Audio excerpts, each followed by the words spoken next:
Assalamualaikum warahmatullahi wabarakatuh.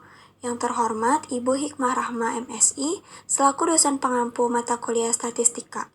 Kami dari kelompok 7, Prodi D4 Teknologi Laboratorium Medik dengan anggota Ika Putri Indriani dengan NIM 2103-2017, Nindya Stianingrum dengan NIM 2103-2022, dan Wuri Handayani dengan NIM 2103-2034 akan mempresentasikan tentang correlation atau data analisis.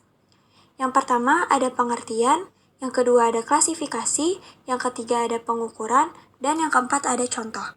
Yang pertama, pengertian correlation. Analisis korelasi adalah teknik penelitian statistik yang digunakan untuk mengetahui apakah terdapat hubungan antara dua variabel kumpulan data. Di bidang riset pasar, ini digunakan untuk memeriksa data survei kuantitatif untuk mengidentifikasi pola, tren, atau hubungan yang signifikan antar variabel. Korelasi tidak boleh disamakan dengan sebab akibat. Secara korelasional, variabel-variabel akan bergerak bersama. Sebab akibat suatu variabel menyebabkan variabel lain berubah. Misalnya, Paula melakukan penelitian tentang hubungan penjualan air minum kemasan dengan penjualan AC. Ia menyimpulkan ketika penjualan AC rendah, penjualan air minum dalam kemasan juga rendah. Ia juga menemukan bahwa ketika penjualan AC tinggi, penjualan air minuman dalam kemasan juga ikut tinggi. Ia menyimpulkan bahwa penjualan air minum dalam kemasan dan penjualan AC ini berkolerasi. Namun, ia tidak dapat menyimpulkan bahwa salah satu penyebab yang lain. Dengan penelitian lebih lanjut, Paula menemukan bahwa kedua variabel tersebut disebabkan oleh peningkatan suhu. Oleh karena itu, penjualan air minum dalam kemasan dan penjualan AC berkolerasi, dan penjualan keduanya memiliki hubungan sebab akibat dengan cuaca panas. Yang kedua, ada klasifikasi. Korelasi dapat diklasifikasikan berdasarkan seberapa kuat hubungan antara variabel dan korelasinya.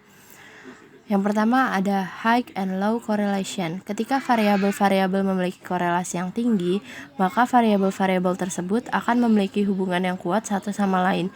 Variabel dengan korelasi rendah hampir tidak berhubungan. Yang kedua, ada positive, negative, and no correlation. Korelasi jenis ini menggambarkan sifat hubungan antara variabel.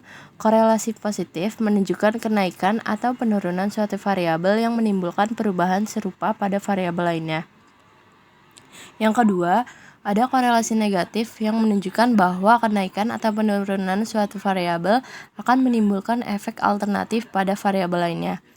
Yang ketiga, tidak adanya korelasi atau no correlation menunjukkan bahwa perubahan pada satu variabel belum tentu berhubungan dengan perubahan pada variabel lainnya. Yang ketiga, ada cara pengukuran data analisis correlation. Korelasi umumnya diukur dengan menggunakan analisis korelasi Pearson, meskipun beberapa peneliti menggunakan metode Spearman. Mari kita lihat kedua jenis analisis korelasi dan cara penggunaannya. Pearson correlation. Metode Pearson adalah metode korelasi yang paling umum digunakan dalam riset pasar. Metode ini merupakan cara untuk mengukur derajat hubungan antara dua variabel yang berhubungan secara linear. Pengukuran menggunakan uji koefisien korelasi Pearson untuk membandingkan nilai rata-rata produk dari skor standar pengamatan berpasangan yang cocok, sehingga akan menghasilkan jawaban dalam kisaran -1 hingga +1. Untuk menggunakan korelasi Pearson, setiap variabel harus kontinu dan bentuk hubungan variabel harus linear. Jika kedua asumsi ini tidak dapat diterapkan, sebaiknya digunakan korelasi Spearman. Pada keterangan gambar, kedua variabel meningkat dan menurun secara bersamaan, secara konstan, dan dapat dimodelkan dengan garis lurus seperti gambar di atas. Kemudian untuk Spearman correlation, metode korelasi Spearman merupakan versi non-parametrik dari metode Pearson. Statistik tidak didasarkan pada asumsi, artinya data dapat dikumpulkan dari sampel yang tidak mengikuti distribusi tersebut. Analisisnya menggunakan median, bukan mean. Seperti halnya korelasi Pearson, data yang dihasilkan adalah angka dari -1 hingga +1. Semakin dekat hasil angka dengan 1, semakin kuat hubungan monotoniknya. Kemudian korelasi Spearman itu menggambarkan hubungan monotonik antara variabel. Dalam hubungan monotonik, kedua variabel cenderung bergerak ke arah yang sama, namun tidak dalam laju yang konstan.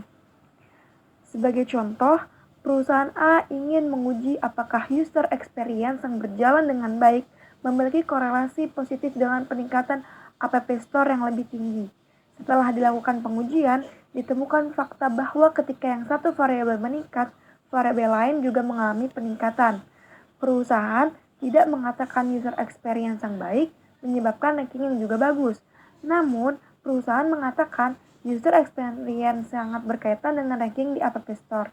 Itulah korelasi.